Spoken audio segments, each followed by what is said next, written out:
இப்போ இருக்கிற அந்த அணுகுமுறை பார்த்தா இன்னைக்கு உள்ள இந்த அணுகுமுறை சூழலாம் பார்க்கும்போது அடுத்த 5 ஆண்டுகள் கூட நிறைவு செய்யலாம்.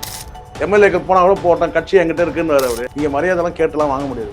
கொடுத்தா வாங்கிக்கலாம், கொடுக்கலன்னா அவங்க தரத்தை காட்டுது. ஏதாவது நடந்திருக்கா, ஏதாவது இது பண்ணியிருக்காங்களா? அப்புறம் எப்படி பார்த்தீங்கன்னா அண்ணாமலை பார்த்தீங்கன்னா அண்ணாமலையில் எந்த மழை வந்தாலும் ஒன்றும் கேட்க முடியாது. விஜய் இப்படி எப்படி அண்ணாமலையா இப்படி பண்றாப்புல. முதலமைச்சர் விஜய் அவர்கள் 3 வாக்குறுதிகளை சைன் பண்ணியிருந்தாங்க. அதுல முக்கியமான எதுன்னு பார்த்தோம்னா போதைப் பொருள் தடுப்பு. அதுல ஒண்ணு சைன் பண்ணிருக்காரு. இப்ப 200 யூனிட் ஃப்ரீ அப்படின்னு சொல்லிதான் வாக்குறுதி கொடுத்திருந்தாங்க. அதுல 500 யூனிட் யூஸ் பண்றவங்களுக்கு அதுதான் முடிஞ்சிருச்சு இல்ல. அதுக்கப்புறம் அவங்க விளக்கம் கொடுத்துட்டாங்கல்ல, அரசு தரப்பா விளக்கம் கொடுத்துட்டாங்க. அந்த 100 இல்லாம 200 சொல்லிட்டாங்க. அந்த 100 இல்லாம எக்ஸ்ட்ரா இல்லாம 200. முன்னாடி அந்த வாழைப்பழ கதை மாதிரி இருந்தது. அந்த 100 இல்லாம அவங்க ஏற்கனவே அரசு திமுக அரசு அறிவிச்ச அந்த 100 இல்லாம அடிஷனலா அந்த 200 சொல்லிட்டாங்க. ஸோ அது முடிச்சிட்டாங்க அந்த பிரச்சனை. அது அதிகாரிகள் தரப்புல ஏற்பட்ட குழப்பம். அதுக்கு விளக்கம் கொடுத்துட்டாங்க, முடிஞ்சிருச்சு, அவ்வளவுதான். இப்போ ஏடிஎம்கேல நடக்கிற உட்கட்சி பிரச்சனைக்கெல்லாம் விஜய் அவர்கள் தான் காரணமா இருக்காரு. விஜய் காரணம் இல்ல, அவர் மூலியமா செங்கோட்டையன் மூலியமா அங்க இருக்கிற எம்எல்ஏக்களை இந்த பக்கம் அழைச்சிட்டு வராம நடக்கலாமா? அதெல்லாம் யோகம். அப்படிலாம் நடந்திருந்தா ஏன் உங்களுக்கு அதெல்லாம் கிடையாது. உட்கட்சியில ஏற்கனவே இப்பதான் இவங்க வெற்றி பெற்று இவங்க அமைச்சராகி இவங்களுக்கே ஏகப்பட்ட வேலை இருக்கும்போது பார்த்தீங்கன்னா அங்க அவங்க தயாரா இருக்கிறாங்க. அங்க பிளாஸ்ட் ஆயிடுச்சு. ஏடிஎம்கே பிளாஸ்ட் ஆனது உண்மை, சரிங்களா? அதுக்கு செங்கோட்டையன் காரணம்ன்றதுலாம் கிடையாது. இதே நீங்க தேர்தலுக்கு முன்னாடி சொல்லுங்க ஏதாச்சுன்னா அப்ப ஒரு மூவ்மெண்ட் பண்ணிருக்கிறாருன்னு அர்த்தம். இப்ப எல்லாம் முடிஞ்சு அவங்க அமைச்சர் பதவி ஏத்துக்கிறாங்க. அந்த பிஸியில இருக்கும்போது போய் இப்போ இல்லை. இது தேர்தல் முடிவுக்கு பிறகு இங்க ரிசார்ட்ல கொண்டு போய் வைக்கும் போது அங்க ஏற்பட்ட குழப்பம். இப்போ விஜய்க்கு யார் ஆதரவு தர்றதுன்றதுலாம் ஏற்பட்ட குழப்பம். நம்ம கொடுத்தா என்னன்றது ஒரு பேச்சு. ஸோ அரசியல்ல இதெல்லாம் நடக்குமா? இப்ப 13ஆம் தேதி பெரும்பான்மை நிரூபிக்கணும். அப்ப ஏடிஎம்கேல இருந்து இந்த சைடுல வருவாங்க. எதுக்கு தேவை? இவங்க தான் இருக்கே ஆல்ரெடி இவருக்கு தேவைக்கு அதிகமாவே 2 பேர் இருக்கிறாங்க. அவசியமே கிடையாது. எதிர்காலத்துல தேவைப்பட்டா அப்ப பார்த்துக்கலாம். அப்ப ஏதாவது இவங்க இங்க விட்ரா பண்ணிக்கிறாங்கன்னா அப்ப பார்த்துக்கலாம். புரியுதா சொல்றது? அன்னைக்கு என்னன்னா அன்னைக்கு ஸ்ட்ரிக்டா எல்லாரையும் போன் பண்ணி முன்னாலே வர சொல்றாங்க. ரிசார்ட்டுக்கு எங்கன்னா வர சொல்றாங்க. ஏன்னா கடைசி நேரத்தில் பேப்பரை மறந்துட்டேன், அதை மறந்துட்டேன், இதை மறந்துட்டேன் சொல்றாங்க இல்லையா? அதனால 12ஆம் தேதியே எல்லாரையும் வர சொல்லி கரெக்டா முன்னாலே 2 நாளுக்கு முன்னாடியே வர சொல்லிட்டு கரெக்டா அவங்களை எண்ணிக்கையை கொண்டு போவாங்க. ஃப்ளோர்ல நிரூபிச்சிருவாங்க. அதுல எதுவுமே இருக்காது. இப்ப அதுக்கு அவசியம் கூட கிடையாதுல்ல. அதை தாண்டி இப்போ யாராவது கட்சி மாறி வாக்களிச்சாங்கன்னா அது வேற நடந்தாலும் ஆச்சரியப்படுறதுக்கு இல்லை. விஜய் குறையாது, இனிமேல் கூட வேணா வரலாம். நான் சொல்றது புரியுதுங்களா உங்களுக்கு? அதனால மெஜாரிட்டி ப்ரூவ் பண்ணுவாருமா. அணுகுமுறை சரியா இருக்கு, சிக்கல் எதுவுமே இருக்காது. 5 வருடம் கூட பார்த்தீங்கன்னா இதே அணுகுமுறையில சரியா ஆட்சி நிர்வாகம் போனா மத்திய அரசு எதுவும் டிஸ்டர்ப் பண்ணாம இருந்தா 5 இயர்ஸ் கூட கம்ப்ளீட் பண்றதுக்கான ஸ்கோப் வாய்ப்பு இருக்கு. இப்ப இருக்கிற அந்த அணுகுமுறை பார்த்தா இன்னைக்கு உள்ள அந்த அணுகுமுறை சூழலாம் பார்க்கும்போது அடுத்த 5 ஆண்டுகள் கூட நிறைவு செய்யலாம். மற்றபடி எதிர்ப்புகள் வரும் தான், அப்படி இப்படி இருக்கும். ஆட்சிக்கு எதிராக இருக்கும், மக்கள் வெறுப்பு கூட ஆளாகலாம், சார் நடக்கிற சம்பவங்களுக்கு எதிராக, அது வேற. பட் இருக்கிற அந்த எம்எல்ஏக்களை வச்சுட்டு இருக்குன்னா 5 இயர்ஸ் கூட கம்ப்ளீட் பண்றது நிறைவு செய்யறதுக்கான வாய்ப்பு இருக்கு. அது நாளைக்கு என்ன நடக்குன்றதை இப்ப சொல்ல முடியாதுல்ல. இப்போதைக்கு ஆட்சி அவருக்கு எந்த பிரச்சனையும் இருக்கிறதுக்கான வாய்ப்பு இல்லை. அது மாதிரி எதுவும் நடக்கல. இப்ப எஸ்பி வேலுமணி, சிவி சண்முகம், விஜயபாஸ்கர்லாம் நடுராத்திரில மீட்டிங் போட்டு பேசிட்டு வராங்க. பிரஸ் எல்லாம் கேட்டதுக்கு நாங்க அப்புறமா சொல்றோம் அப்படின்னு சொல்லிட்டு வந்துட்டாங்க. சட்டப்பேரவையிலும் பாத்தீங்கன்னா பதவி ஏற்பு அந்த அளவுக்கு நடக்கல. அவருக்கு கொஞ்சம் தாமதமா அது நடந்துச்சு. இதுக்கு பின்னாடி என்ன இருக்கும்? இவங்க 32 எம்எல்ஏக்கள் அது அவங்க கட்சியில உட்கட்சி குழப்பம் நடந்துட்டு இருக்கு. 17 பேர் தான் இவர்கிட்ட இருக்கிறாங்க, 33 பேர் அவர்கிட்ட இருக்கிறதா சொல்றாங்க. நீங்க வேணா இவங்களை கூட கூட்டிட்டு போங்கன்னு கூட சொல்லிட்டாராம். யாரு? எடப்பாடி பழனிசாமி கூட்டிட்டு போங்கன்னு சொல்றாரு.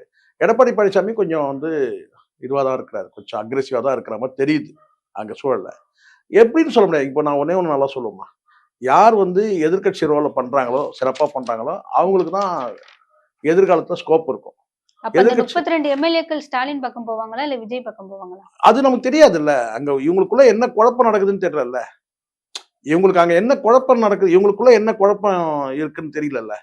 32 பேர் சொல்றாங்க தவிர அந்த 32 பேர் இன்னும் தெளிவா தெரியல. திடீர்னு பார்த்தீங்கன்னா இப்ப நான் சிவி சண்முகம் வரல, சபைக்கு வரல. சிவி சண்முகம் வரலன்னா அவங்க வந்துடக்கூடாது இல்ல. வெளிநடப்பு செஞ்சு காட்டிடணும்ல, முதல் நாளே காட்டிடணும்ல. இப்ப திடீர்னு எடப்பாடி பழனிசாமி எழுந்து வெளியே போயிட்டே இருக்கிறாரு. என்ன அறிவிப்பு சொன்னாங்க, முதல் நாள் வந்து அவங்க இருக்கையில வந்து பதவி நிகழ்ச்சி முடிகிற வரைக்கும் அங்கேயே அமர்ந்திருக்கணும்னு சொல்லி சபாநாயகர் சொல்றாரு. ஆனா இவர் மதிக்காம எழுந்து போயிட்டாரே இபிஎஸ். இப்ப இவர் பதவி விலகிட்டா இபிஎஸ் அவர்கள் அடுத்த தலைவரா யாரா இருப்பாங்க? முதல்ல பதவி விலகட்டும். முதல்ல அவர் விலகிறதுக்கான வாய்ப்பு அவர் எதுவும் சொல்லவே இல்லையே. அப்படி நான் பதவி விலகிறேன்னு ஏதாவது சொன்னாரா என்ன? எதுவுமே சொல்லலையே. சொல்லாம எப்படி வரும் அந்த கேள்வி? இது எம்எல்ஏக்களே தனித்தனியா தான் இவருக்கு கம்மியா தானே இருக்கு. இல்லம்மா, கம்மியா இருந்தா கூட வெளிப்படையா தெரியலன்னு சொல்ல வரேன். இப்போ வெளிப்படையா வந்து யாரும் வந்து கடிதம் கொடுத்து நாங்க வந்து டிவிகேக்கு வாக்கு வந்து நாங்க வந்து அமைச்சரவையில் நாங்கள் வந்து இந்த மாதிரி வந்து தகுதி போகுது இல்லையா, அதான் இந்த ஃப்ளோர் டெஸ்ட்டுக்கு போகுது இல்லையா, அப்போ நாங்கள் வந்து அவருக்கு ஆதரவாக வாக்களிக்கிறோம்னு சொல்லி எந்த கடிதமும் கொடுக்கவே இல்லை. அப்போ எப்படி நம்ம முடிவுக்கு வர முடியும்? எக்ஸாக்டா யார் யாரு வந்து கந்தனா வந்து வெங்கடேசனா சுப்பனான்னு எதுவுமே தெரியாம எப்படி 33 சொன்னா? சிவி சண்முகம் இருக்கிறாரு, எஸ்பி வேலுமணி இருக்காரு. அவங்களே கூட இன்னும் டிக்ளேர் பண்ணலையே. உள்ளுக்குள்ள குழப்பங்கள் நடந்துகிட்டு இருக்கு. அது வெடிச்சு வெளியே வந்தாதான் தெரியும். ஒரு உத்தேசமா சொல்றாங்க பத்திரிகையில வந்து பாத்தீங்கன்னா, ஆமாங்க ஆவேசமா பேசினாங்க, அது நடக்குது போறது வருது எல்லாம் சொல்றாங்க. ஆனா உறுதியா வந்து கான்கிரீட்டா வந்து நாங்க டிவிக்கு ஆதரவு தரோம்னு சொல்லிட்டு ஏதாவது கடிதங்கள் கொடுத்துருக்காங்களா? இது வரைக்கும் இல்ல. எம்எல்ஏக்கள் போனா கூட போட்டோம், கட்சி என்கிட்ட இருக்குன்னு அவரு. திமுக பக்கமும் போறதா தானே சார் பேசிட்டு இருக்கு. அதுதான்மா, எதுவும் நம்ம சொல்ல முடியாதுல்ல. எப்பவுமே அப்படிதான். இப்போ ஓபிஎஸ் வந்துட்டாரு இல்லையா, வந்துட்டு எம்எல்ஏ வச்சு கையெழுத்தே போட்டாரு.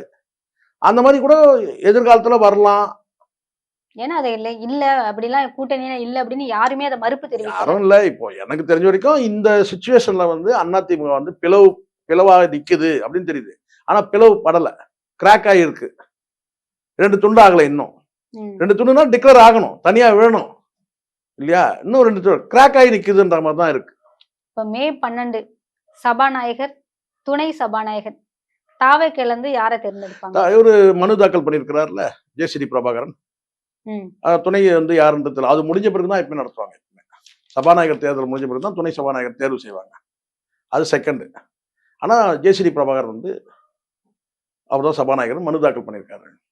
இப்ப பதவி ஏற்கும் பொழுது பாத்தீங்கன்னா சேகர் பாபுவோட ஆட்டிடியூட் பாத்தீங்களா? சொல்லு என்ன?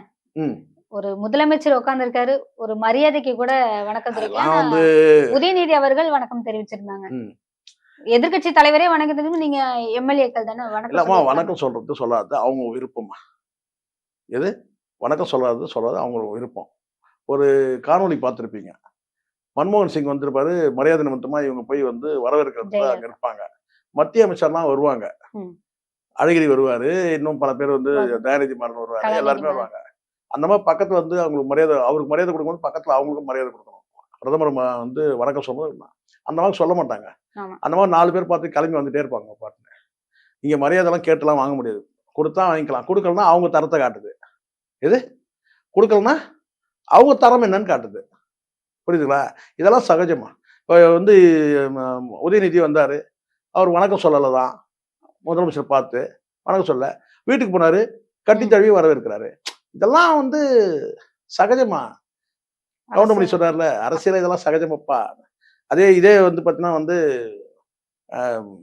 இவரு இருக்க சேகர் பாபு சொன்னீங்கல்ல, அங்க எப்படி இருந்தாலும் ஒரு மாண்புமிகு முதலமைச்சர் அப்படின்னு சொல்லிதான் ஆகணும். இது அந்த நேரம் வரும்போது என்ன பண்ணுவாரு? விஜய் அப்படின்னா கூடுவாரு, அப்படி கூட முடியாதுல்ல, தலைவிதி கூப்பிட்டு தான் ஆகணும். இது நீங்க வணக்கம் சொல்லாம இருக்கலாம், ஆனா மாண்புமிகு தமிழக முதலமைச்சர் அவர்களே, விஜய் அவர்களே இல்ல சொல்றேன் நானு, பேரை கூட சொல்ல முடியாது. நீங்க முதலமைச்சர் தான் சொல்ல முடியும், மாண்புமிகு முதல்வர் தான் முதலமைச்சர் தான் சொல்லி ஆகணும். அங்க பேர் கூட சொல்ல முடியாது நீங்க, சரிங்களா? அதெல்லாம் வந்து இதெல்லாம் நடக்குமா? இதெல்லாம் மாறி மாறி அமையுமா? இதெல்லாம் பெரிய விஷயம் கிடையாது. ஃபியூச்சர்ல உதயநிதி வெஸ் விஜய் அதுதான் ஃபியூச்சர், அதான் நிக்கும். உதயநிதி வெர்சஸ் வந்து நிக்கலாம். ஆனா எப்படி எதிர்காலத்துல சார் அவங்க 2 பேரோட காம்போ பாக்கும்போது உதயநிதி விஜய், நீங்க ஏன் சினிமா பாருங்க பாத்துருக்கீங்க, அரசியல்வாதியா பாருங்க சார். அரசியல்வாதியா தான் சொல்றேன், எதிர்கட்சி தலைவர். ஆமாமா, இன்னைக்கு இருக்க இளம் தலைமுறை மாவட்டமா அவங்களுக்கும் வயசு கொஞ்சம் வயசா 20 வயசா 2 பேருக்கும். 2 பேருமே கிட்டத்தட்ட 50 கிட்ட 50 அவர் தாண்டிட்டாரு, இவர் வந்து 50 கிட்ட இருக்கிறாரு. ஸோ எனக்கு தெரிஞ்சு இதுதான் அரசியல் தமிழ்நாட்டுல. தேசிய கட்சிகளும் வேலைக்கு ஆகாது, மற்ற கட்சிகளும் வந்து பாத்தீங்கன்னா வந்து அதிமுகவும் வந்து பாத்தீங்கன்னா இனி வந்து கோமா ஸ்டேஜுக்கு தான் போவோம். ஏன்னா அது வந்து அறிகுறியே இல்லை இந்த கட்சி வந்து தேர்வு.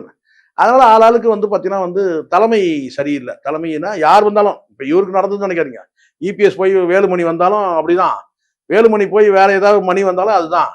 இல்ல ஆல்ரெடி 10 தோல்வி பழனிசாமின்னு சொல்லுவாங்க. இது அது 11வது 11 அடுத்தது 12 இப்போ வரவர் வந்து அப்படியே ஜெயிச்சு அப்படியே தூக்கி அப்படியே வந்துட போறாரா என்ன? அடுத்து யார் வந்தாலும் பாத்தீங்கன்னா எண்ணிக்கை தான் கூடும். எண்ணிக்கை தான் கூடும் தவிர அது கட்சிக்கு வந்து பாத்தீங்கன்னா அவ்வளவுதான்.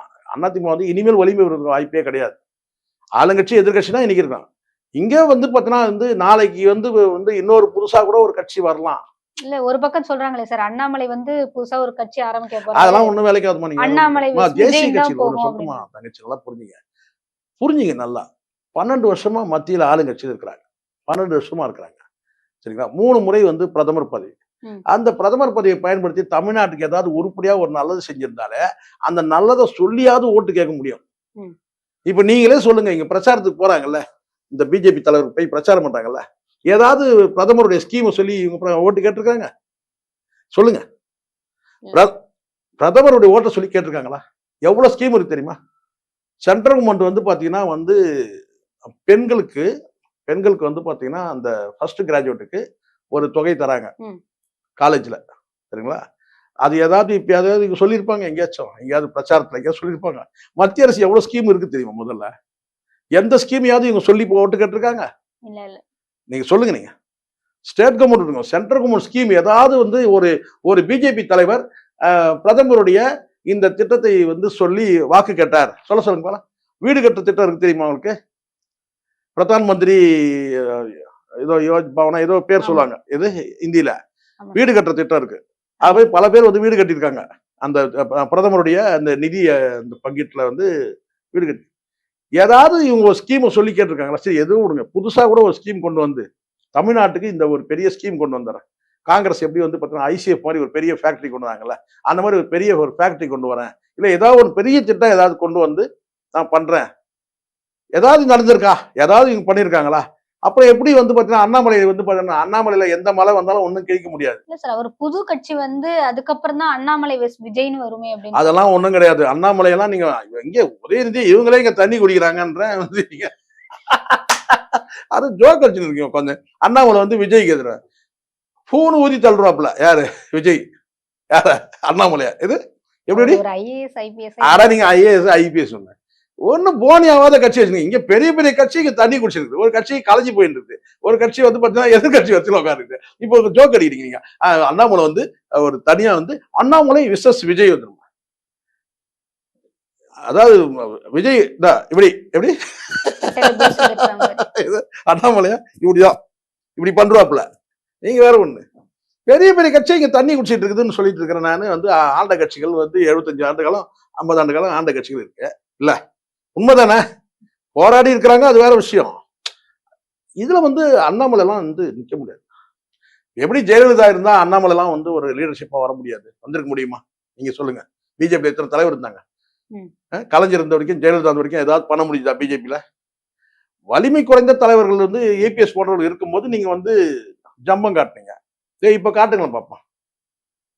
இல்ல அதெல்லாம் நடக்காது, சும்மா அதெல்லாம் பேச்சு. நீங்க வந்து வேஸ்ட், அந்த கேள்வியே வேஸ்ட். நீங்க அண்ணாமலை போய் கொண்டு வந்து விஜய்க்கு எதிராக வந்து போட்டியான தலைவர் சொல்றீங்க. நாங்க இங்க உதயநிதியா இங்க வந்து பாத்தீங்கன்னா பேசின்னு இருக்கோம். நாங்க நீங்க என்னன்னா அண்ணாமலை வந்து போட்டி வந்து விஜய் விசஸ் அண்ணாமலைன்னு தப்பி தவறி அது பக்கம் போய் எங்கேயோ சொல்லிட போறீங்க. எங்க நம்ம விர்ச்சுவல் வாரியர்ஸ் கிட்ட